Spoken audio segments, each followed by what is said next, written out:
오늘 종교개혁 500주년을 맞아서 마침내 나타난 하나님의 의라는 제목으로 말씀을 나누도록 하겠습니다.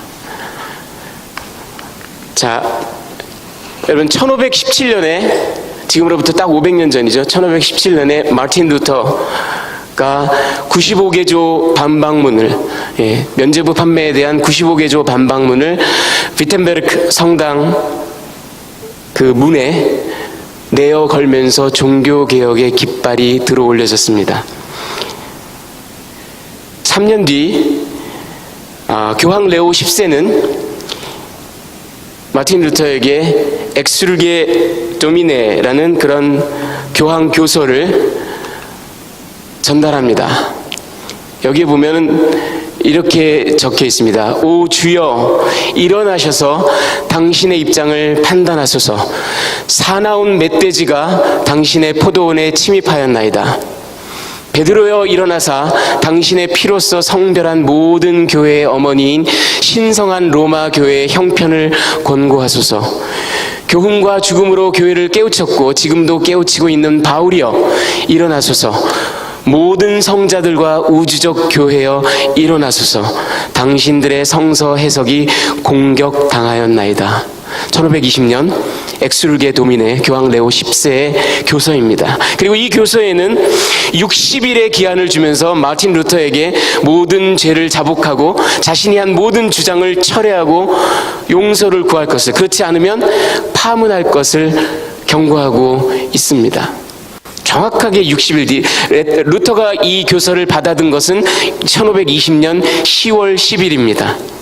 정확하게 60일 뒤 12월 10일 날 그는 이 교황의 교서를 그리고 교회 법전을 불태워 버렸습니다. 그리고 로마 교황청과 영원한 결별을 선언합니다. 여러분, 중세에 교황청과 결별을 선언한다라는 것, 그리고 교황으로부터 파문을 당한다는 것은 엄청난 일입니다. 화형당할 수 있는 일이에요. 산채로. 마틴 루터는 교황에게 그야말로 반기를 내들었습니다. 뿐만 아니라 수개월 뒤, 한 4-5개월 뒤 1521년 보름스에서 열린 제국의회, 다이어트 오브 보름스라고 합니다. 신성 로마 제국의 황제 칼 5세가 소집한, 그래서 이 건방지고 아주 무례하고 권위를 함부로 짓밟는 그런 이 독일의 수도승에게, 신학자에게 그가 한 주장을 모두 다 철회할 것을 강요합니다. 그때 마틴 루터는 다음과 같이, 그런데 갑자기 그의 말, 원래 이런 모든 회의와 토론, 중세시대의 모든 것이 다 라틴어로 이루어졌었습니다. 근데 갑자기 그가 모국어인 독일어로 이렇게 말을 합니다. 내 양심은 하나님의 말씀에 사로잡혀 있습니다. 나는 아무것도 철회할 수 없고 또 그럴 생각도 없습니다. 왜냐하면 양심에 반해서 행동하는 것은 안전하지도 못할 뿐만 아니라 현명한 일도 아니기 때문입니다. 하나님이여, 이 몸을 도우소서. 아멘. 하고 그는 회의장을 빠져나갑니다. 이제 이 마틴 루터는 1517년에 95개조 반박문을 성문에 꽝꽝 박은 이후, 그래서 종교개혁의 깃발을 든 이후 교황에게 파문을 당하는, 교황과 완전히 결별하는 그런 온몸으로 하는 시위를 하고 드디어는 보름스 제국의회에서 신성 로마 제국 황제의 그 서슬 시퍼런 면전에서 나는 아무것도 처리할 수가 없습니다. 하나님이여, 이 몸을 도우소서 하고 선언하고 나아갑니다. 이것이 보름스 제국의회의 사진입니다. 그림입니다. 여러분, 아까도 말씀드린 것처럼 교황에게 저항하고 신성 로마 제국 황제에게 감히 저항한, 요즘 말로 하면 간이 배 밖으로 나온 죽음을 불사한, 죽음도 아주 처절한 산채로 화형당하는 그런 일들을 불사한 용감한 선언을 마틴 루터가 함으로써 종교개혁의 기치가 올랐습니다. 종교개혁 전야의 모습은요, 교황권이, 여러분 14세기에 교황권이 어찌나 쇠락하고 땅에 떨어졌든지 프랑스 왕의 완전히 볼모가 되어서 프랑스 영토 아비뇽이라는 곳에 무려 70년간이나 사로잡혀 있으면서 아무런 구실도 못합니다. 그래서 보통 아비뇽 유수 또는 그 옛날 이스라엘 사람들이 바빌론으로 끌려간 것에 빗대어서 Babylonian captivity of the church, 그렇게 얘기하곤 합니다, 역사학자들이. 그러나 공의회가 소집됨으로써 이 아비뇽 유수가 해결되기는 했지만 교회에 대한 개혁은 해결되질 못했어요. 그리고 심지어는 바티칸으로 교황청이 옮겨왔지만 그곳에 아비뇽에 남은 사람들이 또다시 자기네들끼리 교황을 선출합니다. 그래서 Great Schism이라고 하는 대분열, 교황이 한꺼번에 두 군데, 두 명의 교황이, 심지어는 at the same time 세 명의 교황이 서로 교황이라고 우겨대는 그런 상황까지도 벌어집니다.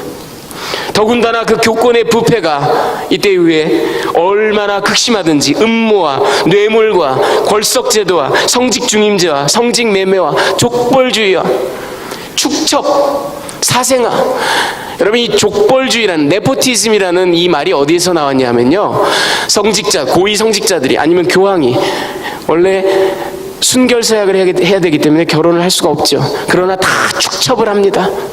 그래서 사생아들을 낳아요. 그 사생아들을 또 고위성직자에 앉힙니다. 그런데다가 또 수도원 원장으로 아주 근사한 곳에다가 턱턱 앉힙니다. 그러면서 얘네들 나의 네퓨야, 내 조카들이야, 네퓨. 그래서 네포티즘이에요.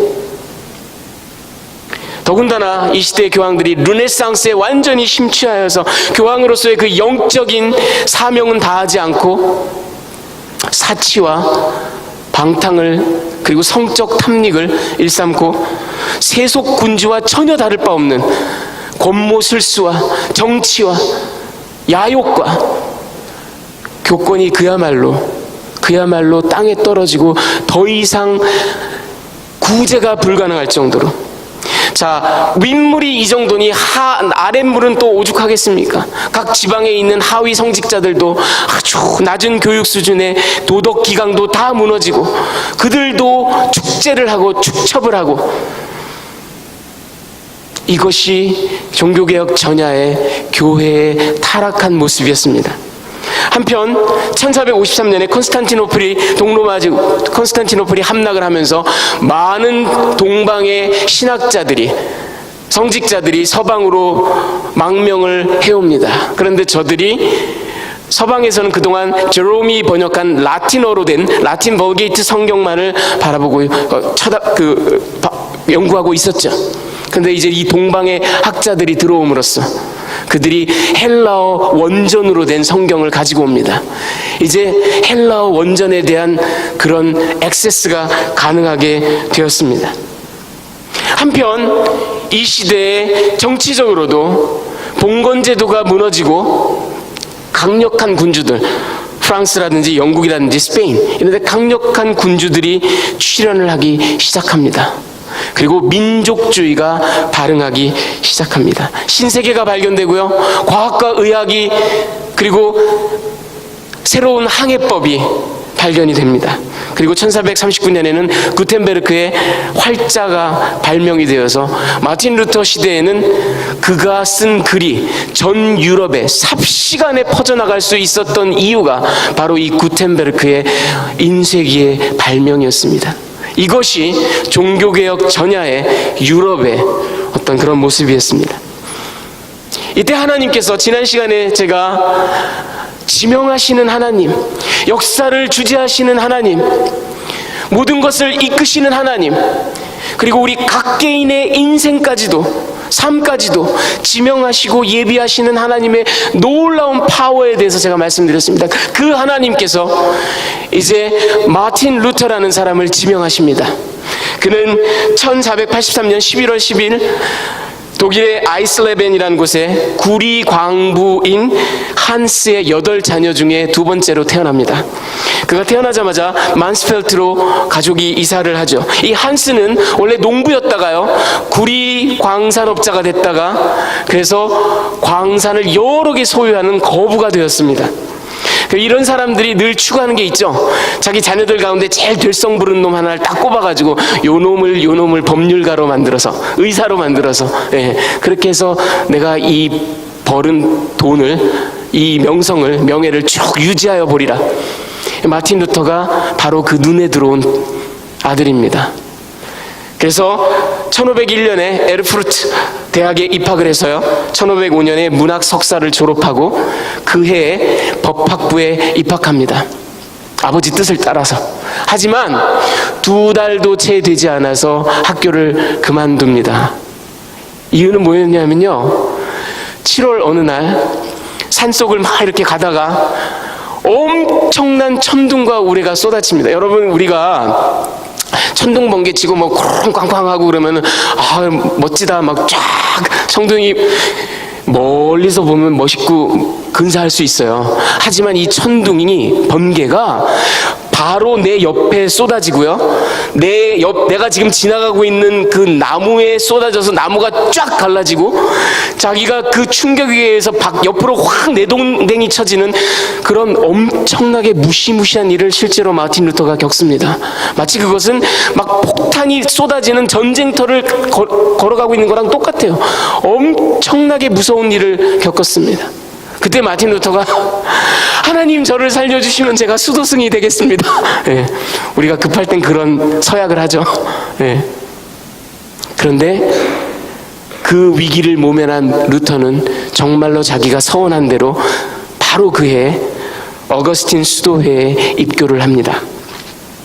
하지만 그는 아주 철저한 수도생활, 연구, 기도생활, 아주 모범적인 생활을 하지만 언제나 구원과 하나님의 저주의 문제로 늘 고통하고 괴로워하고 갈등하는 그런 아주 처참한 영혼이었습니다.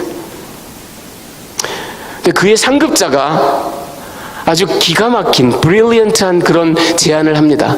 보통 이렇게 고뇌가 심하고 확신이 없고 너무 고통스러운 사람은 성무를 계속할 수가 없습니다. 성직자로서의 직무를 감당할 수가 없어요. 그의 고통이 얼마나 심했던지 자기가 첫 예배를, 미사를 집전하던 그날 그는 완전히 거의 막 실성한 사람처럼, 예, 너무나 두렵고 떨려서. 그런데 그의 상급자가 너는 그 갈등과 고통으로 인해서 이 성직을 떠날 게 아니라 오히려 더 열심히 공부를 해라. 하나님의 말씀을 연구해라. 그리고 가르쳐라. 그래서 그 갈등을 오히려 더 적극적으로 한번 풀어봐라. 그렇게 어드바이스를 합니다. 제가 이걸 그래서 therapeutic study, 그렇게 이름을 붙여봤어요. 예. 자, 그래서 1512년에 그가 위텐베르크 대학에서 신학 박사 학위를 받습니다.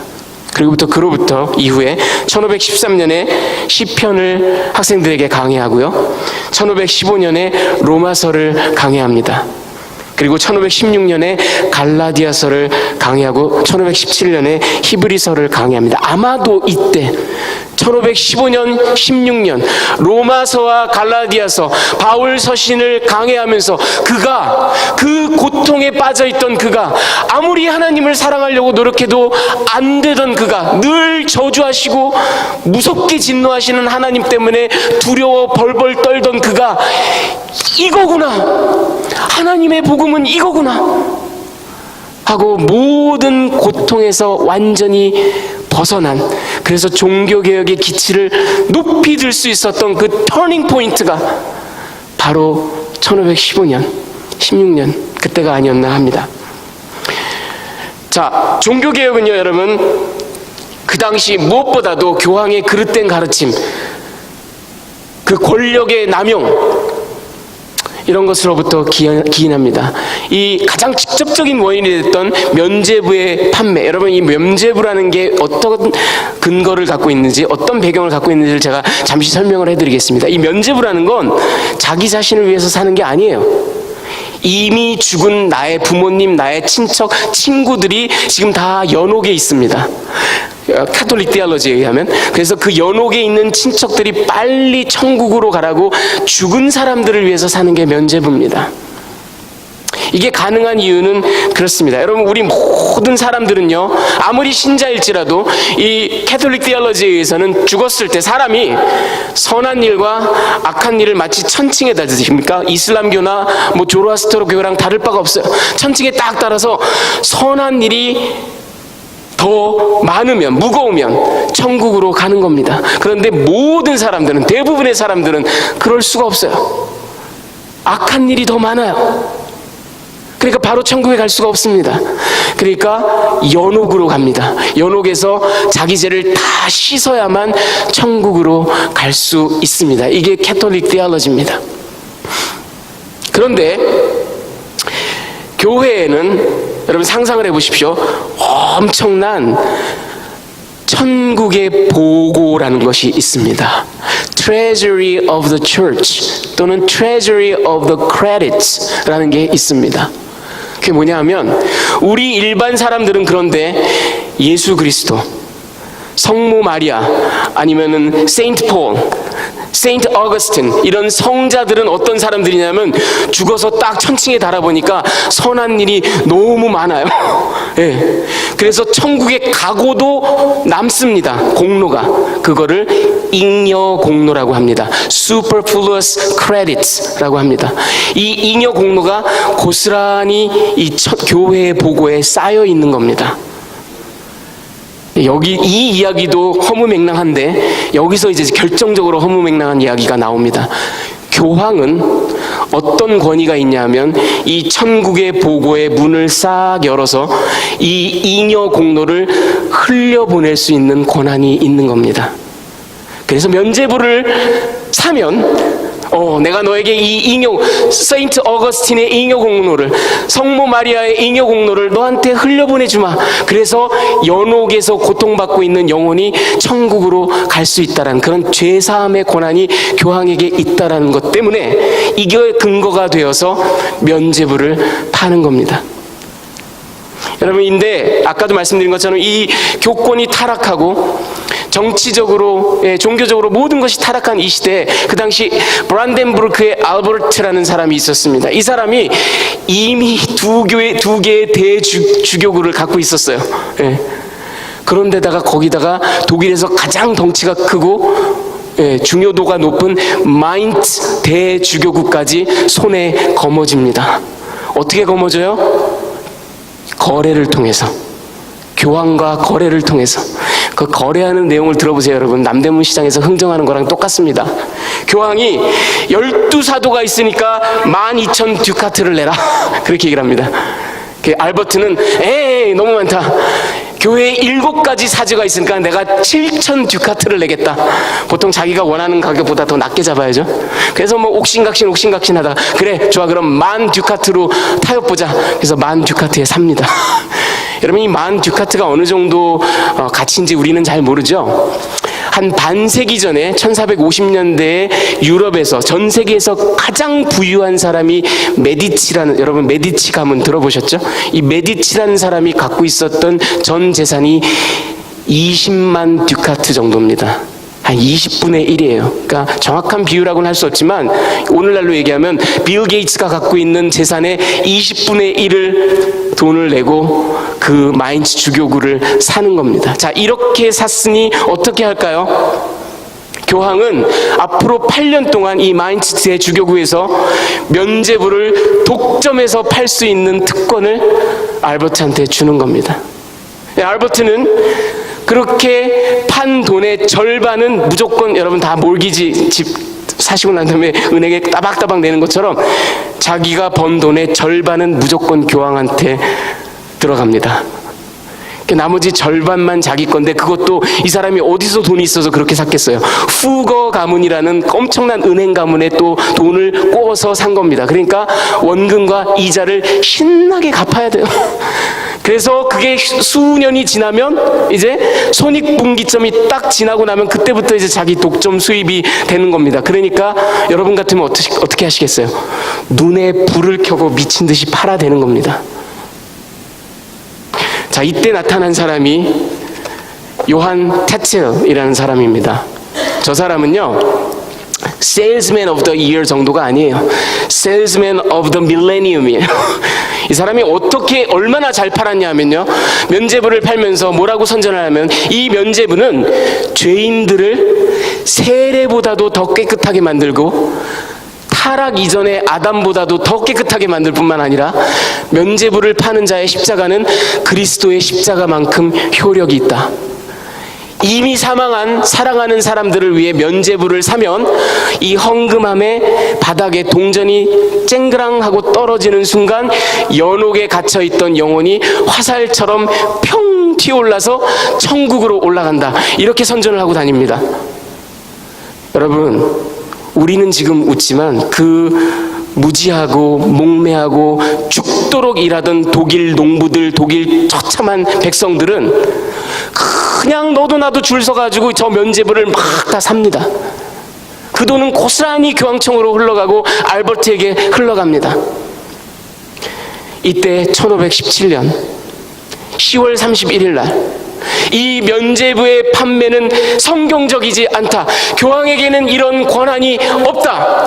교황이 만약 죄를 사할 권한이 있다면 그는 어떤 돈도 받지 않고 영혼을 사랑하는 마음으로 용서해야만 한다.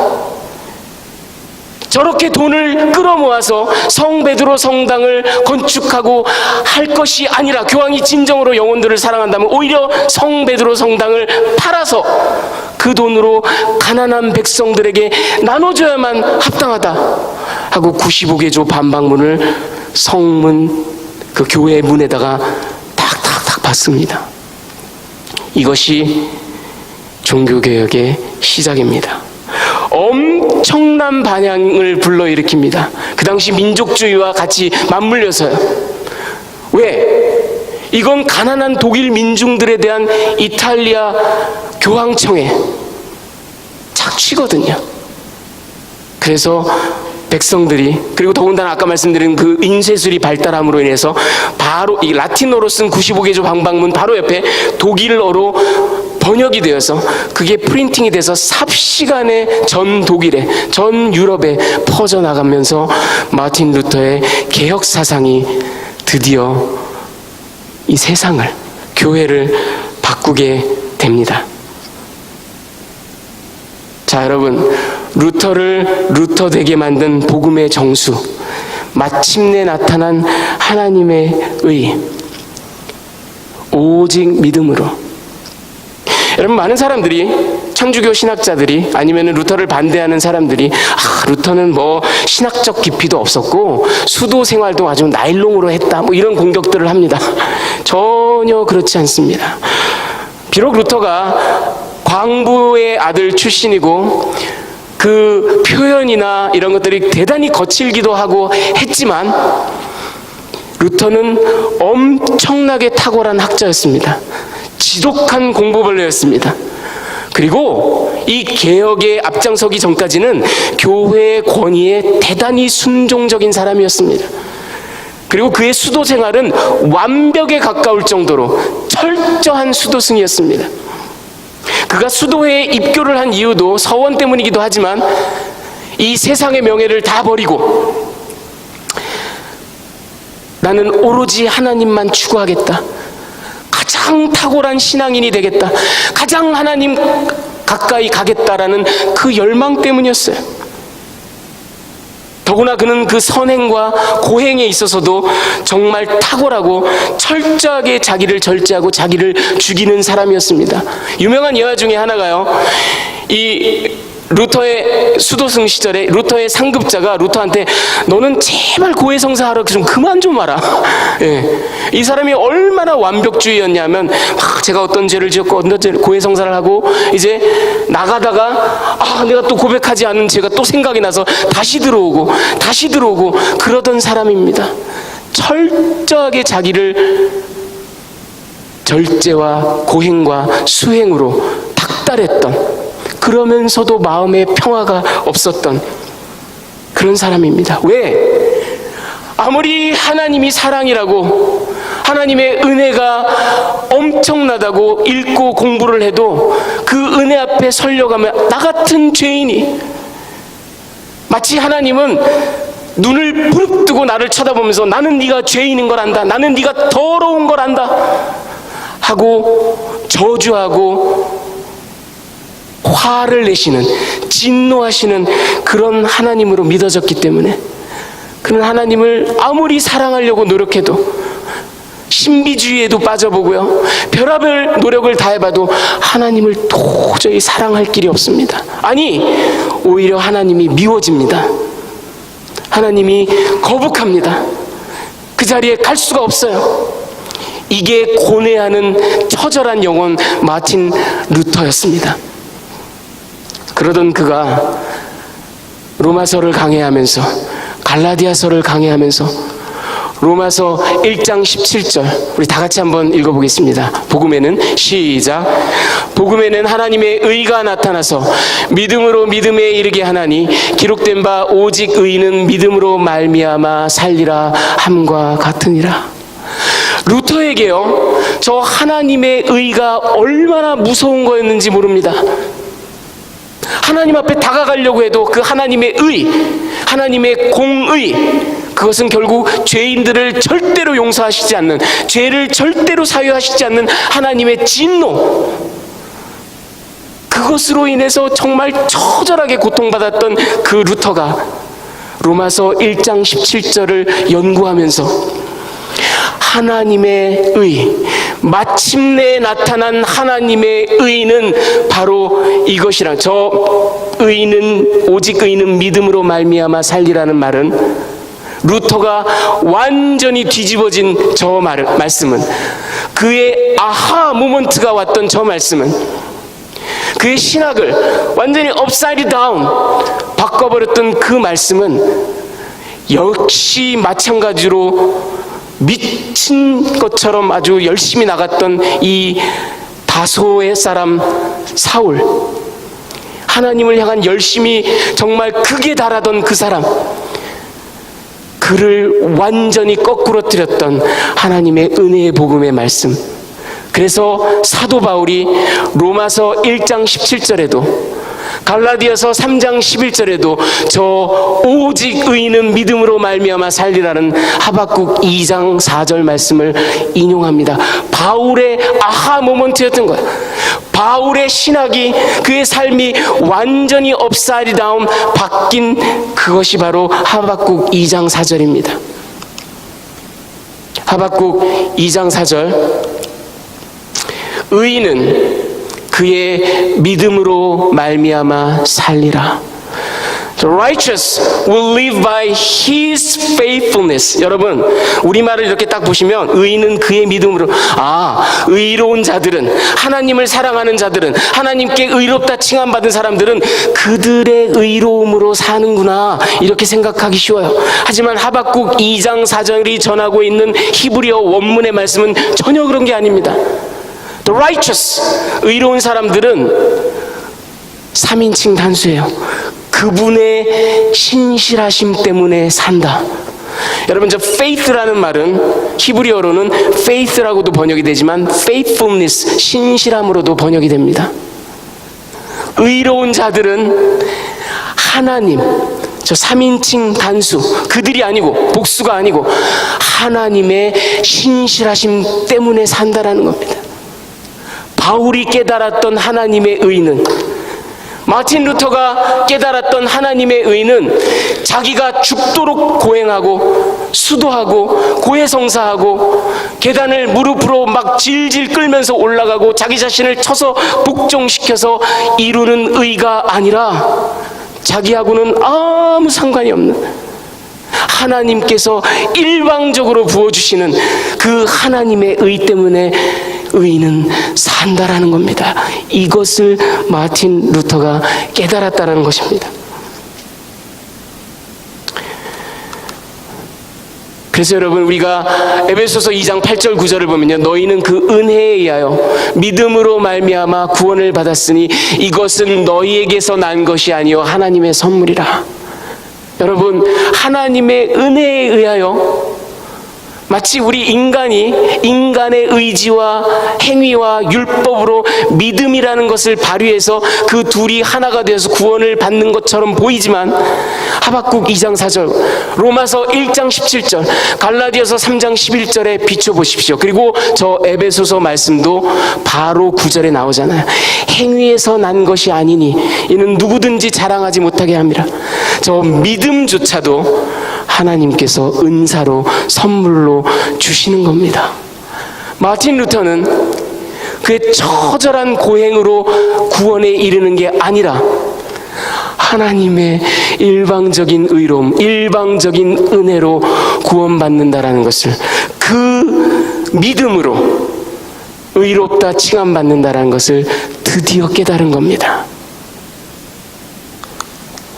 여러분, 그래서 오늘 메시지에 대한 적용으로 제가 지금 여태까지 로마서 1장 17절, 갈라디아서 3장 11절, 하박국 2장 4절, 에베소서 2장 8절 9절 텍스트를 통해서, 성경 말씀을 통해서 하나님께서 마침내 보여주신 하나님의 의란, 복음이란 무엇인지를 설명을 해드렸습니다. 이제 적용하면서 제가 그러면 2000년 역사를 통해서 하나님께서 동일한 내용을 어떻게 보여주셨는지 설명해 드리기를 원합니다. 여러분, 이거 제가 만든 표입니다. 잘 들어보십시오. 왼쪽 칼럼에는 하나님의 은혜, 하나님의 신실하심, 하나님의 구원 의지, 하나님의 일방적인 은혜가 있습니다. 그리고 오른쪽 칼럼에는 우리 인간의 행위, 의지, 율법이 있습니다. 하나님을 완전하게 계시하신 분은 바로 우리 예수님이에요. 하나님의 독생하신 아들, 하나님의 은혜를, 하나님의 신실하심을, 그의 헤세드를 보여주시기 위해서 이 땅에 오셨습니다. 그런데 예수님을 반대한 사람들이 누굽니까? 예수님께서 창녀와 세리들과도 친구하셨지만 끝까지 독사의 자식들아 하고 규탄하신 자들이 누굽니까? Pharisees, 바리새인들이에요. 저들이 주장한 게 뭡니까? 율법의 울타리를 치자, 612개의 장로의 유전을 지키자, 우리의 행위로, 우리의 의지로, 우리의 율법으로 나는 하나님 앞에 다가가리라. 너희는 안 돼. 저게 바리새인들의 모토입니다. 여러분, 우리 예수님을 가장 정확하게 해석한 사람이 누굽니까? 오죽했으면 그의 13편의 편지가 신약 정경에 나와 있습니다. 그게 바로 사도 바울이에요. 사도 바울이 동분서주 정말 미친 사람처럼 돌아다니면서 전한 게 뭡니까? 오직 하나님의 은혜로, 오직 하나님의 은혜로, 이방인이든 유대인이든 헬라인이든 히브리인이든. 그런데 저 사도 바울을 반대하고 싸웠던 사람들이 누굽니까? 주디아이저라는 사람들입니다. 저들의 주장이 뭐냐 하면, 아니 바울이 말하는 그 복음으로는 절대 안 돼. 은혜 갖고는 절대 안 돼. 너희가 다 유대인으로 먼저 들어와야 돼. 할례 받아야 돼. 그리고 음식규례 지켜야 돼. 안 그러면 예수 이름만으로는, 은혜만으로는 구원 못 받아 하는 게 바로 유대화주의자들, 주디아이저들의 주장입니다. 여러분, 예수님과 사도 바울을 가장 완벽하게 해석한 사람이 누군지 아십니까? 5세기 히포의 어거스틴입니다. 우리 인간은 완전히 썩었다. 하나님의 은혜가 아니고서는 일말의 찬스도 없는 게 우리 인간이다. 히포의 어거스틴. 그런데 그와 논쟁을 벌이고 그와 대적이 됐던 사람은 브리튼의 수도승 펠라지우스라는 사람입니다. 저 사람은 뭐를 주장했냐면요, 우리 인간에겐 원죄가 없다라고 합니다. 그리고 인간은 선하게 창조되어서 하나님의 은혜가 없이도 스스로 열심히 노력하고 하나님을 찾아가면 구원을 얻을 수 있다라고 가르쳤습니다. 너희의 행위와 너희의 의지와 너희의 율법으로 구원을 이룰 수 있다라고 가르칩니다. 여러분, 오늘 우리가 얘기한 마틴 루터, 하나님의 의를 발견한 마틴 루터, 그것이 하나님에게로부터 일방적으로 주어지는 은혜라는 것을 발견한 마틴 루터. 근데 그가 싸웠던 것은 로만 카톨리시즘. 한 세대 뒤에 16세기 중반에 로마 교회가 트렌트 공의회라는 걸 통해서 공식 디알러지를 천명하는데요. 그게 뭐냐 하면 신자는 하나님의 은혜와 신자의 선행이 합쳐져서 구원을 받는다라고 가르칩니다. 너희의 행위, 너희의 의지, 너희의 율법이 중요하다 이겁니다.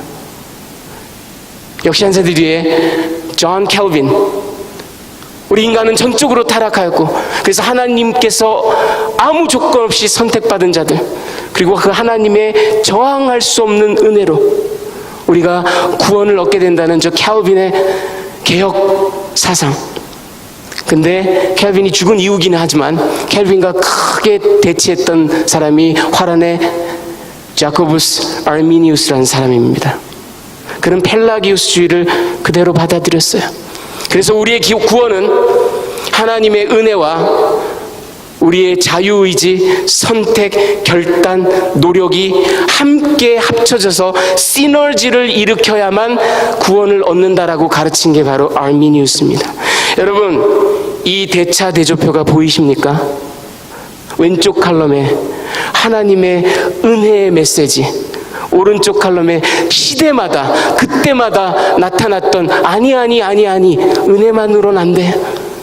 너희의 의지와 너희의 행위와 너희의 율법이 들어가지 않으면 안 된다라는 2000년 교회사가 증명하고 있습니다.